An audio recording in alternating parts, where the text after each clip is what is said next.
నువ్వు జైలు నుంచి వస్తున్నావా? నువ్వు హంతకుడివా? అవును, నేను హంతకుణ్ణి. ఒక మనిషి నిండు ప్రాణాలు తీసి యావజ్జీవ శిక్ష అనుభవిస్తున్న ఖైదీని.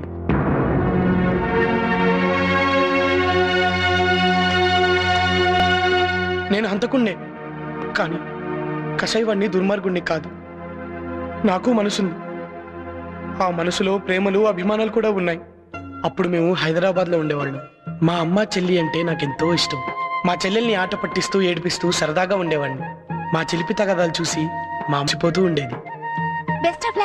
థ్యాంక్స్. మా చెల్లెలు ఎదురు రావటం నాకు చాలా సెంటిమెంట్. తను ఎదురు రాకుండా నేను ఎక్కడికి వెళ్ళేవాడిని కాదు. మా నాన్న మమ్మల్ని చాలా క్రమశిక్షణతో పెంచారు. ఆయనంటే మాకెంత భయమో అంతకంటే ఎక్కువ గౌరవం. మాది చాలా హ్యాపీ ఫ్యామిలీ.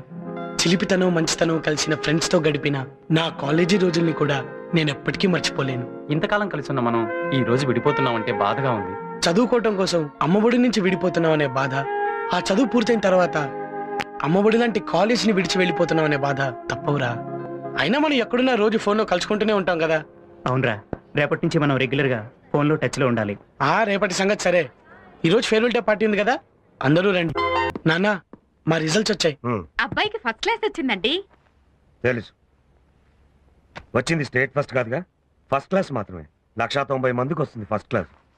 అదేమంత గొప్ప విషయం కాదు. ఎనీవే, ఇదిగో వాడికి స్వీట్స్. ఇంజనీరింగ్ లో మంచి ర్యాంక్ తెచ్చుకోవడానికి ప్రయత్నిస్తాను నాన్న. అది జరగని పని. నువ్వు లా చదవాలి. లా ఏంటి నాన్న? నేను ఇంజనీరింగ్ చదవాలనుకుంటున్నాను. నేను లాయర్ని చేద్దాం అనుకుంటున్నాను. మా నాన్నగారు ఎంత గొప్ప లాయరో నీకు తెలుసు. నిన్ను పెద్ద లాయర్ని చేస్తానని ఆయన చనిపోయేటప్పుడు మాట ఇచ్చాను. కానీ నాన్న ఇంజనీరింగ్. ఆ ఇంజనీరింగ్ సంగతి నువ్వు మర్చిపో. అదే నాన్న అన్నయ్య ఇష్టపడుతుంటే. ఏమండి, మీరు పెసరట్టు అడిగేటప్పుడు నేను మినపట్టు పెడతానంటే ఏం బాగుంటుంది? అది తిండికి సంబంధించిన విషయం, ఇది చదువుకి సంబంధించిన విషయం. ఏమిటి రెండింటికి సంబంధం? ఇవాళ చదివే కదా నాన్న రేపు తిండి పెట్టేది. అంటే నా చదువు తిండి పెట్టదా? లాయర్లంతా తిండి తింటలేదా? నోరు మూసుకుని నేను చెప్పినట్టు చెయ్యి. ఇదిగో లా సైట్ అప్లికేషన్. నువ్వు లా చదువుతున్నావు, నా కోరిక మా నాన్నగారి కోరిక తీరుస్తున్నావు. That's all. లాయర్ అవ్వాలంట బోర్డు. అన్నయ్య అన్నయ్య హాల్ టికెట్ మర్చిపోయావు. నువ్వు ఇంకొకటి కూడా మర్చిపోయావు. ఏంటి? ఎగ్జామ్స్ కి ఎప్పుడైనా నేను ఎదురు రాకుండా వెళ్ళావా? రాసేదే ఓ సుత్త ఎగ్జామ్ అయితే ఇంకా దానికి ఎదురు రావడం ఒకటి. వెళ్ళి మీ నాన్నకి ఎదురు రాపా. అన్నయ్య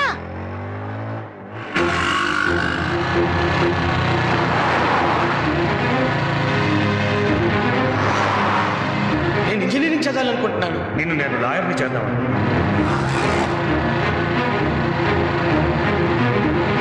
కానీ నాన్న ఇంజనీరింగ్. ఆ ఇంజనీరింగ్ సంగతి నువ్వు మర్చిపో. నువ్వు లా చదువుతున్నావు, నా కోరిక మా నాన్నగారి కోరిక తీరుస్తున్నావు. That's all. సరే, ఇట్స్ ఓకే.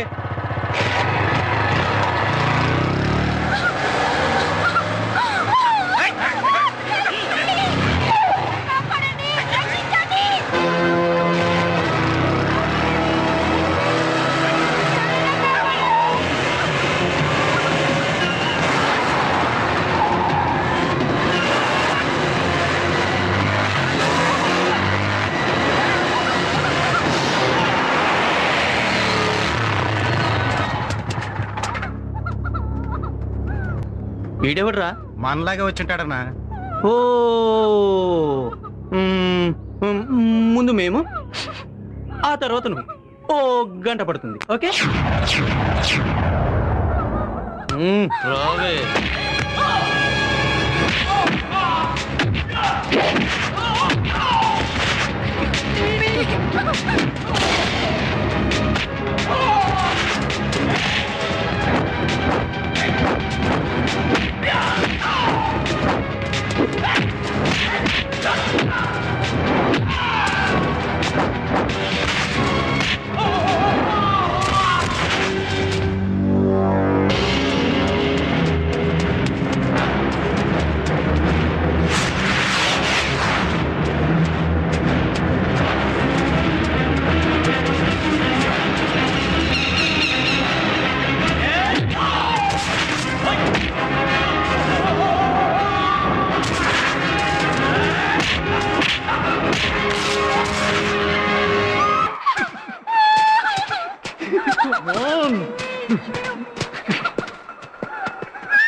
వద్దు, ఆమె నేను చేయదు.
నాన్న, అలా పిలవటానికి నీకు సిగ్గుగా లేదురా? ఏంట్రా నువ్వు చేసిన పని? చీ, నా కడుపున చెడబుట్టావు కదరా. నాన్న అది నార్మల్ అడ్డమైన పనులు చేసే నీలాంటి కొడుకు పుట్టినందుకు నాకు సిగ్గుగా ఉందిరా. మాట్లాడకు. చేసిన పని సమర్థించుకునే వాళ్ళంటే నాకు అసహ్యం. అసలు వాడు ఏం చేశాడండి? ఇంకేం చెయ్యాలి? నా పరువు తీయటానికి పుట్టాడు. వీడిని లాయర్గా చూడాలని ఎన్ని కలలు కన్నానే. నా కొడుకుని ఇలా చదివిస్తున్నానని ఎంతో గొప్పగా చెప్పుకున్నాను. కానీ వీడేం చేశాడో తెలుసా? కనీసం పరీక్ష కూడా అటెండ్ కాకుండా నన్ను మోసం చేశాడు.